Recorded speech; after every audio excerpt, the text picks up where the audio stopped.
নমস্কার, আমি ENT surgeon doctor রবিক Kumar জানা বলছি।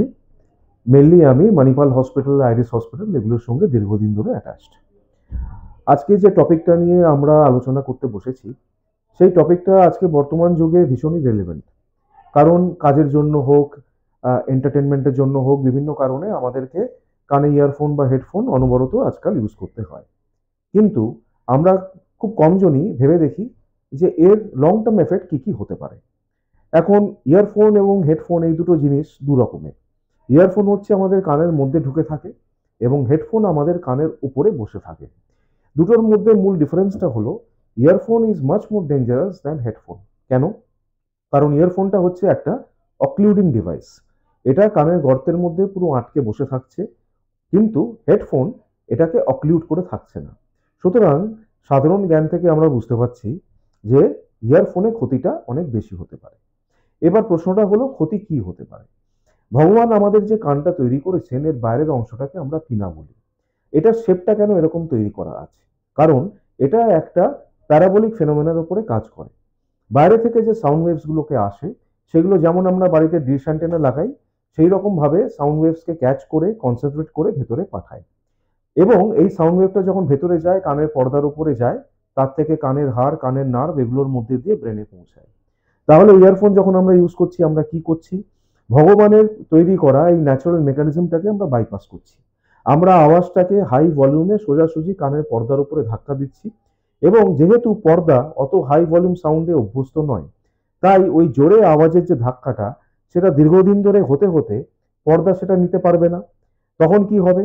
যে জোরে সাউন্ডটা পর্দার উপরে জোরে ভাইব্রেশন করাচ্ছে, জোরে ভাইব্রেশনটা জোরে হাড়ের মধ্যে দিয়ে যাচ্ছে, কানের নার্ভের উপরে আওয়াজটা অনেক জোরে হিট করছে, যেটা কিন্তু ওর হিট করার কথা নয়। তাহলে নার্ভ হচ্ছে একটা সূক্ষ্ম একটা জিনিস। তার উপরে মাসের পর মাস যদি এরকম হাই ভলিউম সাউন্ড গিয়ে ধাক্কা খেতে থাকে, তখন কি হবে? নার্ভটা উইক হতে আরম্ভ করবে। এবং যখনই নার্ভ উইক হতে আরম্ভ করবে, খুব স্লোলি, ধীরে ধীরে, আস্তে আস্তে করে আমাদের হিয়ারিং লস বা শোনার ক্ষমতা কমতে থাকবে। মুশকিলটা হলো যে শোনার ক্ষমতা যদি একটা সার্টেন লেভেলে না কমে, আমরা জানতেও পারবো না, নিজেও বুঝতে পারবো না, বাড়ির লোকও বুঝতে পারবে না যে আমার কানের নার্ভটা আস্তে আস্তে করে ড্যামেজ হচ্ছে। কখন বুঝতে পারবে? যখন অ্যাটলিস্ট 20% 30% ড্যামেজ হয়ে যাবে, সে নিজে বুঝতে পারবে বা বাড়ির লোক বুঝতে পারবে। তখন কিন্তু সে অ্যাপ্রিসিয়েট করবে যে হ্যাঁ, আমার তো বাবা কিছু একটা কানে গন্ডগোল হচ্ছে, কানে আমি কম শুনছি, বা কানটা যেন মনে হচ্ছে তালা লেগে থাকছে, বা কানের মধ্যে একটা শাঁ শাঁ চিচি করে, মাছির মতন ভনভন করে, মশার মতন ভনভন করে, পোকা ডাকার মতন ঝিঝি পোকা ডাকের আওয়াজ হচ্ছে, এরকম নানা ধরনের বিদঘুটে আওয়াজ কানের মধ্যে হতে থাকছে। তখন সে বুঝতে পারবে যে কিছু একটা গন্ডগোল তো হয়েছে। By the time already it is quite late. এবার সে কোনো ডাক্তারবাবুর কাছে গেল, ধরা পড়লো যে হ্যাঁ, তার কানের নার্ভ উইক হয়েছে। সে প্রশ্ন করলো, ডাক্তারবাবু এটা আমার ঠিক হয়ে যাবে তো? ডাক্তারবাবুর উত্তর কিন্তু হবে যে আই ডোন্ট নো। কেন? কারণ কানের নার্ভ ড্যামেজ হয়ে গেলে সেটা যে রিকভার করবেই এরকম কিন্তু কোনো কথা নেই। রিকভার করতেও পারে, নাও করতে পারে। এবার ধরুন আপনার রিকভার করলো না, তখন কি হতে পারে? আপনি ভাবলেন এই নিয়ে আমি চালিয়ে দেবো সারা জীবন, কোনো অসুবিধা নেই। একদমই ভুল। এটা যদি কানের নার্ভ আপনার এইভাবে থাকে, তাহলে সে কিন্তু আরো উইক হতে থাকবে। বা এই অবস্থাতেও যদি থাকে, কানের আরেকটা খুব ইম্পর্টেন্ট ফাংশন হচ্ছে আমাদের শরীরের ব্যালেন্স মেনটেন করা। তাহলে কি হবে? ইন দ্য ফিউচার দেখা যাবে যে হঠাৎ হঠাৎ করে আপনার মাথা ঘুরিয়ে গেল, মাথা চক্কর দিল। তখন আপনি রাস্তা দিয়ে হাঁটছেন, একটা পাশ দিয়ে অটো যাচ্ছে, বাস যাচ্ছে, আপনার হঠাৎ করে মাথাটা ঘুরিয়ে গেল, বুঝতেই পাচ্ছেন কি ভয়ঙ্কর পরিস্থিতি হতে পারে। বাথরুমে গেলেন, হঠাৎ করে মাথাটা ঘুরিয়ে ধপাস করে বাথরুমে মেঝেতে পড়ে গেলেন, মাথা ফেটে চৌচি, কি হবে? সুতরাং এগুলো শুনতে হাস্যকর মনে হলেও আমরা নিত্য নৈমিত্তিক এই ধরনের পেশেন্ট দেখতে দেখতে অভ্যস্ত। যে মাথা ঘোরানো যখন শুরু হবে, তখন কিন্তু আফসোস করার কোনো জায়গা থাকবে না। তখন আপনি হা হুতাশ করবেন যে কেন আমি সময় থাকতে নিজেকে বুঝিনি, ইয়ারফোন ইউজ করা বন্ধ করিনি। তখন কিন্তু এই যে নার্ভটা আপনার ড্যামেজ হয়ে গেছে, সেটা রিকভার হওয়ার চান্স খুবই কম।